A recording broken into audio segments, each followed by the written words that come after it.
जय हिंद। अब तक हम लोग कल वाले क्लास में जो ब्लड रिलेशन का पजल वाले क्वेश्चन होते हैं उनको हम लोग अच्छे से समझ चुके थे कि जब भी वो क्वेश्चन आते हैं उनको कैसे सॉल्व करते हैं, क्योंकि उनका क्या होता है, बहुत ही बेसिक सा कॉन्सेप्ट होता है। उसमें डायरेक्ट दिया होता है, लेटर से हम लोग डायरेक्ट क्वेश्चन भी निकाल लेते हैं। उसके बाद दो क्वेश्चन और बच जाते हैं, एक होता है जो इशारा वाला और दूसरा जो होता है वो सिंबल वाला। ठीक, तो आज का हमारा पहला क्वेश्चन रहेगा इशारा वाला। पहले इशारा वाला कंप्लीट कर लें, उसके बाद हम लोग देखेंगे सिंपल वाला। तो देखते हैं हमारा पहला क्वेश्चन। देखते हैं हमारा आज का पहला क्वेश्चन है, रीता की ओर इशारा करते हुए निखिल ने कहा, मैं उनकी माँ के पुत्र का इकलौता पुत्र हूँ, तो रीता का निखिल से क्या संबंध है। इस टाइप के जो क्वेश्चन आते हैं वो इसी तरीके से कभी किसी व्यक्ति की ओर इशारा करेंगे या फिर किसी फोटो की ओर इशारा करेंगे, मतलब बात इशारे से ही की जाएगी। तो इसको हम लोग सॉल्व करने का तरीका क्या होगा, इसमें सबसे पहले क्या बोल रहा है, रीता की ओर इशारा करते हुए, यानी कि यहाँ पे कोई रीता नाम की लड़की होगी या कोई भी होगा। ठीक, इशारा करते हुए निखिल ने कहा। अब बोल कौन रहा है, निखिल। ठीक, अब बोल क्या रहा है कि मैं उनकी माँ के, मतलब कि किन के माँ के, रीता की माँ के पुत्र। अब इनके माँ का कौन है, पुत्र का इकलौता पुत्र हूं। अब इस पुत्र का क्या है, वो इकलौता पुत्र है। कौन, खुद निखिल। ठीक, अब बस क्वेश्चन क्या हो गया हमारा, सॉल्व हो गया। अब उसके बाद वो जिससे भी रिलेशन पूछेगा वो हम आसानी से बता ले जाएंगे, क्योंकि यहाँ पे देखो क्या कह रहा है, रीता की माँ का पुत्र, यानी ये दोनों के बीच में क्या संबंध आएगा, भाई और बहन का आएगा। क्लियर।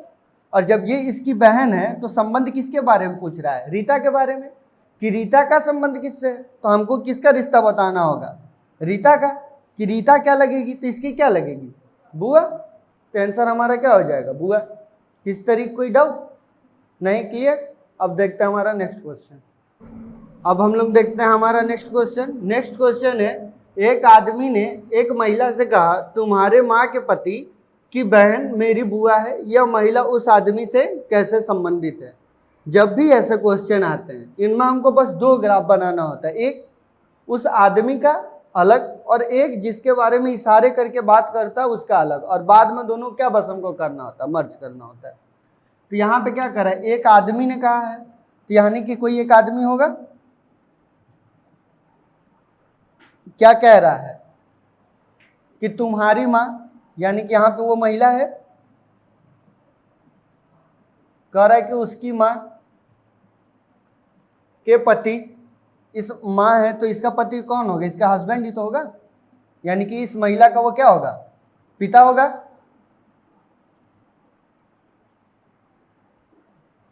ठीक, और इसका क्या होगा, वो पति होगा। ठीक, यानी कि यहाँ पे दोनों होंगे, इस महिला का वो पिता होगा पर इस औरत का क्या होगा, वो पति होगा। किस तरह का इसमें दिक्कत नहीं है, हम दोनों लिख लिए वहां पे। उसके बाद कह रहा है कि बहन, अब इस पिता की कौन है, वो बहन, मेरी क्या है, बुआ है। अभी इस बहन का संबंध क्या दे रहा है, बुआ का। तो वो आदमी, उस महिला का उस आदमी से क्या संबंध है, तो यहाँ पे देखो क्या है, ये महिला है तो इसका वो आदमी क्या आएगा, भाई आएगा, तभी तो उसकी वो बुआ बनेंगी, क्योंकि इसकी वो खुद बुआ है तो इसकी भी तो वो बुआ ही लगेंगी। ठीक, तो यहाँ पे क्लियर हो गया। बस यहाँ पे हमको जिसको पॉइंट करके बोलेगा उसके अकॉर्डिंग पहले क्वेश्चन को हमको सेट कर लेना है। उसके बाद वो उस लास्ट पर्सन का जो इशारा किया होगा उसका हम लोग लास्ट में यूज करते हैं कि उसका संबंध उससे क्या निकलेगा। जैसे इसका हम लोग लास्ट में यूज किए कि इसका क्या आएगा, यहाँ पे आदमी या वो आदमी, इसका क्या लगेगा, भाई, और इनका क्या लगेगा, बुआ। तो यहाँ संबंध किससे पूछा है कि महिला का उस आदमी से क्या संबंध है, तो महिला उसकी क्या लगेगी, बहन।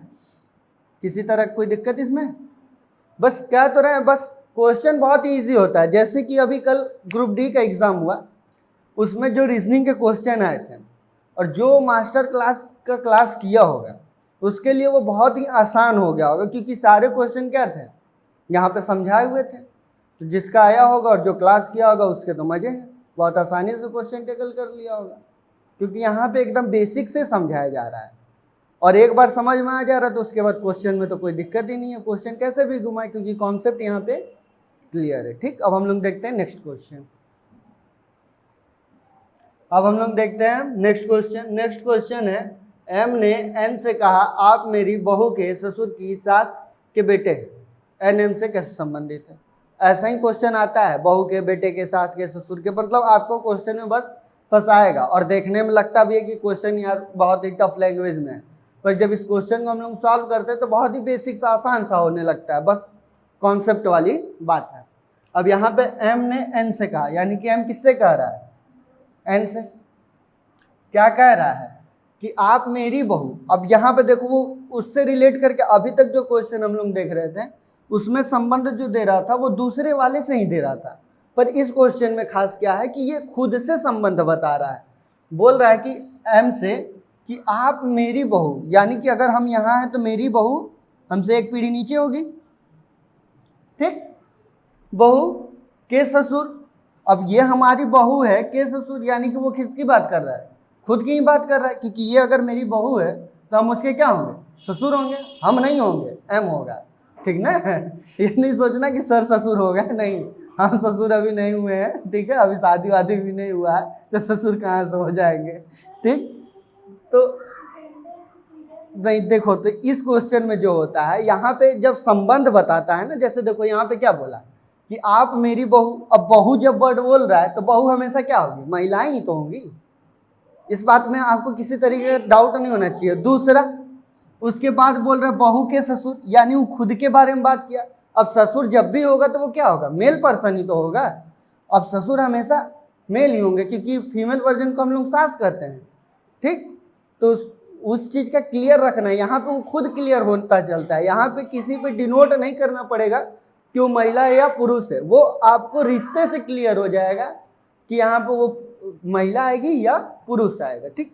अब जैसे ये बहू बोला तो बहू हमेशा क्या होंगे, महिला ही होंगी, और ससुर हमेशा पुरुष ही होंगे, ठीक, तो इसमें किसी तरीके का डाउट नहीं है। अब उसके बाद बोल रहा है कि बहू के ससुर हो गए, की सास के बेटे हैं। अब बहू के ससुर हम खुद हो गए, अब इनकी भी क्या है, सास, इनकी भी तो सास होंगी, और इनके आप क्या हैं, बेटे हैं, क्या हैं, बेटे हैं, तो उनके ये क्या लगेंगे। अब बताओ यहाँ पे रिश्ता, कल वाले ग्राफ अगर जब हम बताए थे तो उसमें हम सारा समझा चुके थे कि किसका रिश्ता किसके संग क्या आता है। अब यहाँ पे देखो समझ में आ रहा है कि ये क्या लगेंगे उसके, अरे अगर ये हमारे सास के बेटे हैं तो ये हमारे साले ही तो लगेंगे, और कुछ थोड़ी लगेंगे। ये मत सोचना कि सर साला साली गाली देने लगे क्या, रिश्ता ही वैसा, हम क्या कर सकते हैं, ठीक। तो यहाँ पे क्या लगेंगे, इनके साले लगेंगे, किसी तरीके कोई दिक्कत नहीं। अब हम लोग देखते हैं ये नेक्स्ट वाला क्वेश्चन भी कैसा है। अच्छा, इसमें किसी तरीके का डाउट नहीं है, देखो लाइन से देखो, क्वेश्चन को बस जब करते हैं हम लोग तो बस किसके संबंध में कौन सी बातें कर रहा है, बस इसी चीज को क्लियर करना होता है। एक बार फिर से समझ लो, यहाँ पे एम एन से कहा, एम जो है वो किससे कहता है, एन से कहता है कि आप मेरी बहू, यानी कि आप जो हैं वो मेरी बहू, यानी कि मेरी बहू नीचे आएगी हमसे एक पीढ़ी, के ससुर, अब बहू है तो उसके ससुर हम खुद हो गए, की सास, और अब सास किसके बारे में बात कर रहा है, वो अपने ही सास के बारे में बात कर रहा है, के बेटे हैं, अब हमारे सास का बेटा, और उसके बाद पूछ रहा है आप बेटे हैं, तो पूछ रहा है कि एन का एम से क्या संबंध है। अब एन के बारे के रिश्ते में ही बताना है। अगर यहाँ पे एम का रिश्ता पूछा होता तो हम यहाँ पे जीजा देते हैं, लेकिन वहाँ पे रिश्ता किसका पूछ रहा है, एन का, तो वो क्या आएगा, साला आएगा, ठीक, किसी तरह की कोई दिक्कत नहीं, ठीक। अच्छा, ये परेशान नहीं होना कि यहाँ पे साला ही आएगा, यहाँ पे क्योंकि यहाँ पे देखो जो अभी तुमको क्या आ रहा था जेंडर वाला कंफ्यूजन, तो यहाँ पे देखो क्या वर्ड यूज किया है, बेटे, क्लियर।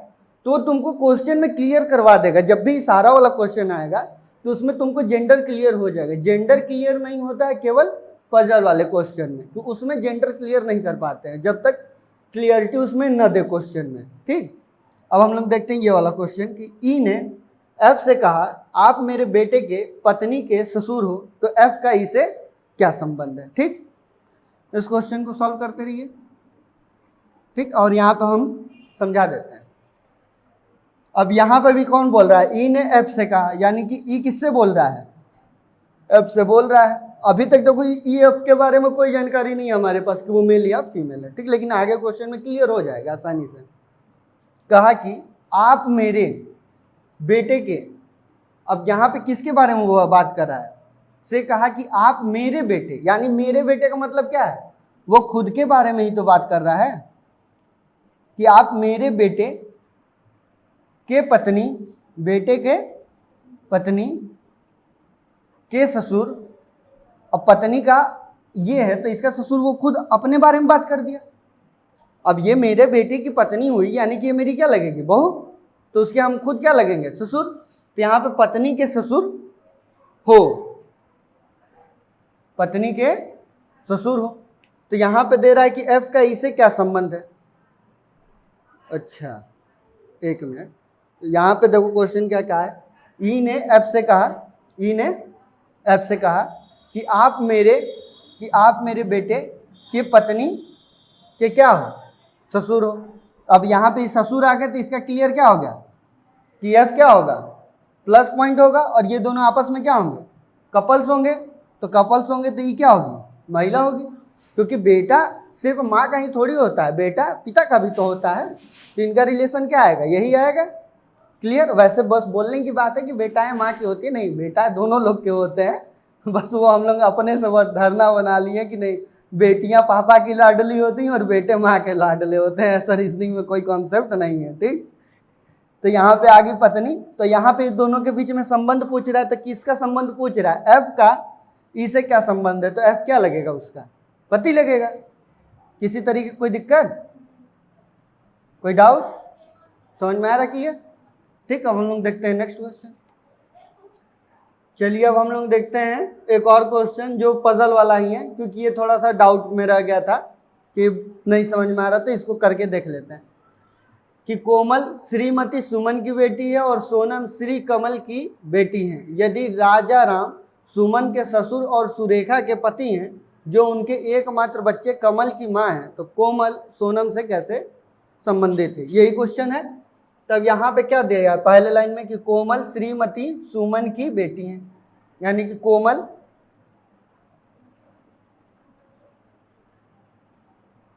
सुमन की बेटी है।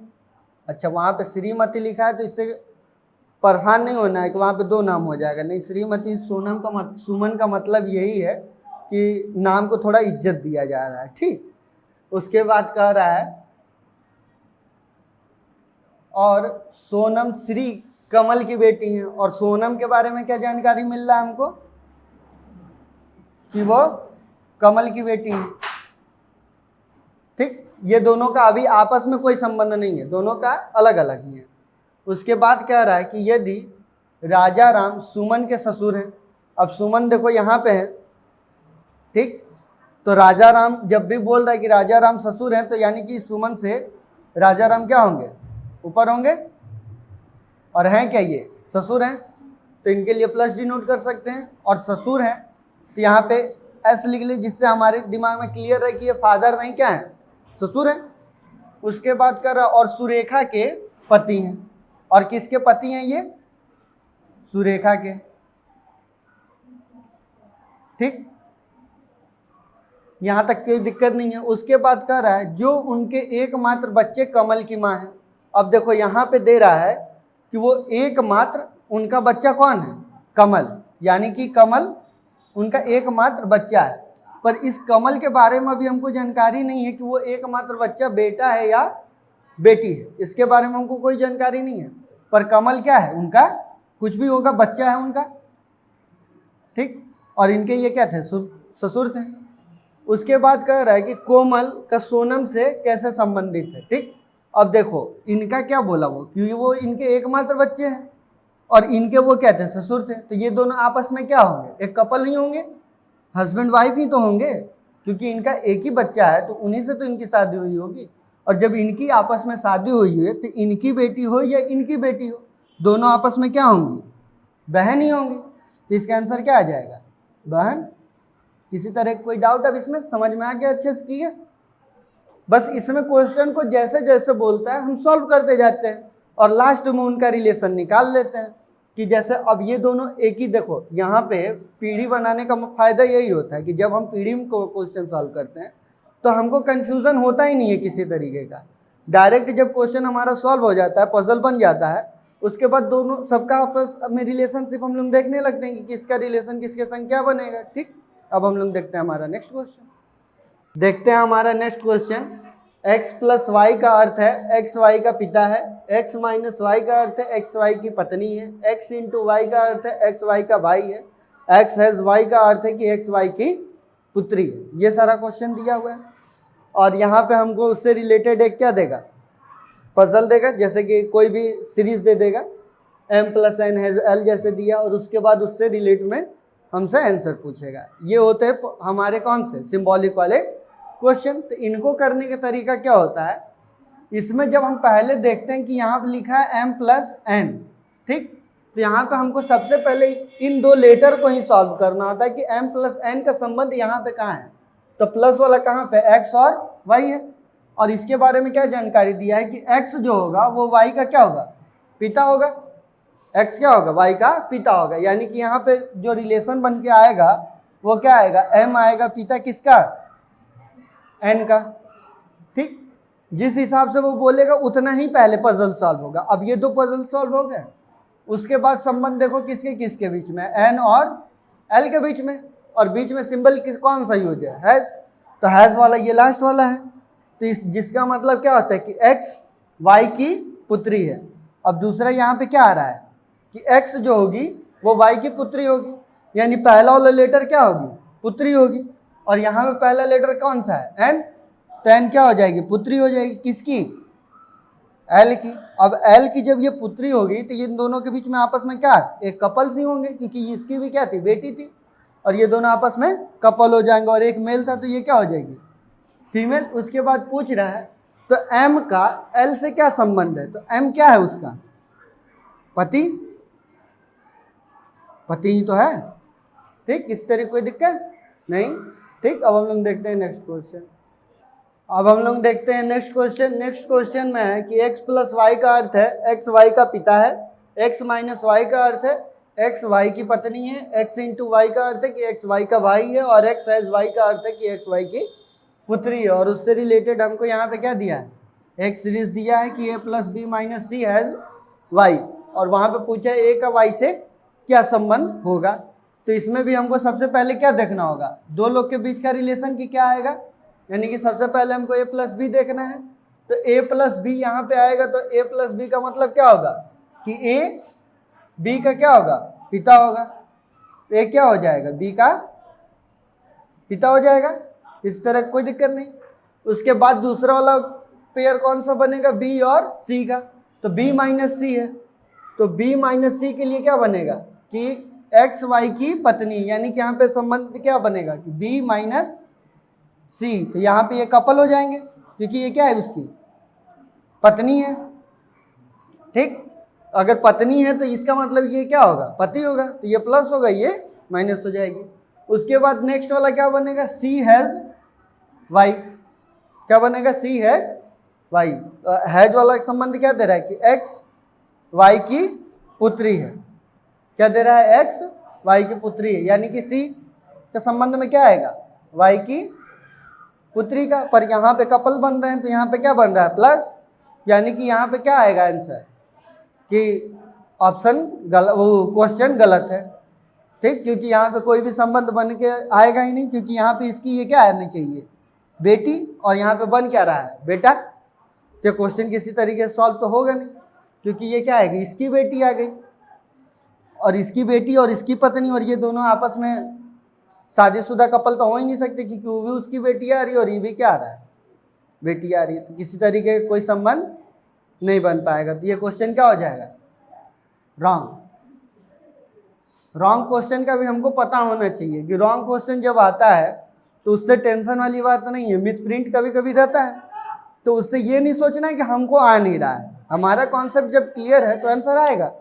और पर यहाँ पे अब बन ही नहीं रहा, तो उसके लिए हम क्या कर सकते हैं, यहाँ पे ये कपल बनेंगे ही नहीं, क्योंकि ये भी बहन आ रही है, ये भी क्या आएगी, बहन आएगी, दोनों अपन आपस में बहन है तो कपल कहाँ से हो जाएंगे। ठीक, यानी कि एक लाइन इसमें कोई गलत है। ठीक, अगर यहाँ पे सिर्फ इस हैज वाई को हटा देता तब हमारा आंसर आ जाता। जैसे कि अगर यहाँ से इसको हटा दें और तब सिर्फ हमसे ए और सी का संबंध पूछ देता तब हम आसानी से बता सकते थे कि ए और सी के बीच में क्या संबंध आएगा। ए क्या होंगे, ससुर होंगे उसके। ठीक, लेकिन अगर वहाँ पे हैज वाई रहेगा तो आंसर नहीं आएगा। ठीक, अब हम लोग देखते हैं नेक्स्ट क्वेश्चन। अब हम लोग देखते हैं हमारा नेक्स्ट क्वेश्चन। नेक्स्ट क्वेश्चन है ए एट द रेट बी बराबर ए बी की बहन है, ए हैज बी बराबर ए बी की माँ है, ए स्टार बी बराबर ए बी का पिता है। ये क्वेश्चन और उससे रिलेटेड एक सीरीज थी और उसमें हमसे क्वेश्चन पूछा है। तो जैसे ही सीरीज की बात आएगी तो हम वहाँ पे सबसे पहले देखेंगे कि किसका दो दो लोग का पेयर बना क्वेश्चन सॉल्व करना है। सबसे पहले पेयर पे किसका क्वेश्चन बनेगा, पी स्टार क्यू का। ठीक, तो स्टार वाला लाइन कौन सा है, ये। तो इसमें पहले का अर्थ क्या होता है कि ए बी का पिता है, यानी कि पी पिता होगा किसका, क्यू का। उसके बाद नेक्स्ट लाइन में है Q at the rate R. तो Q at the rate R का मतलब क्या होता है कि ए बी की बहन है, यानी क्यू बहन हो जाएगी किसकी, आर की। ठीक, और बहन होगी तो आर के बारे में लेकिन अभी कोई जानकारी हमारे पास नहीं है। उसके बाद दे रहा है कि आर हैज एच और यहाँ पे ए हैज बी का मतलब क्या दिया है कि ए बी की माँ है, यानी कि पहला वाला लेटर हमेशा क्या होगा, माँ। तो वहाँ पे क्या आएगा, ये माँ आ जाएगी किसकी, एस की। किसी तरीके कोई दिक्कत नहीं, ये भी फीमेल थी और ये भी फीमेल थी। ये हमारा बन के रेडी हो गया। अब पूछ रहा है कि पी का एस से क्या संबंध है। अगर ये एस जो है और पी का संबंध पूछ रहा है तो पी का एस का से संबंध क्या आएगा, नाना। यहाँ पे तो लाइट चमक रहा हो क्योंकि लाइट कट चुका है तो थोड़ा लाइट का प्रॉब्लम हो गया। तो यहाँ पे क्या आ जाएगा, नाना। किसी तरह कोई दिक्कत नहीं। अगर एस के बारे में पूछा होता कि एस का पी से क्या संबंध है तो ये क्या हो जाती, नथनी। तो अब हम लोग मिलेंगे नेक्स्ट वीडियो में, तब तक के लिए जय हिंद जय भारत।